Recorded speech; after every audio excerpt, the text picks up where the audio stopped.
আজকে খেয়ে নিলাম আমি মশার দুধের চা।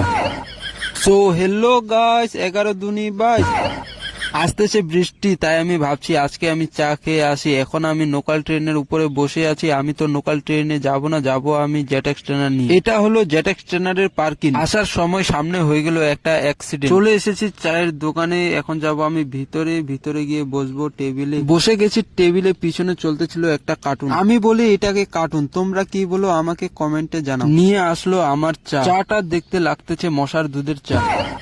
চাটাকে আমি এখন খাবো, দেখবো মশার দুধের চায়ের টেস্ট আছে কিনা। हाय हाय इतना सुकून।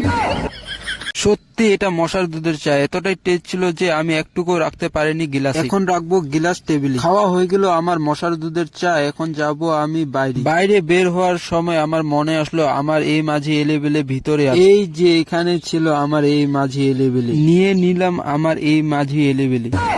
থ্যাংক ইউ গাইজ, দেখা হবে পরের মিনি ব্লগে। এখন বাই।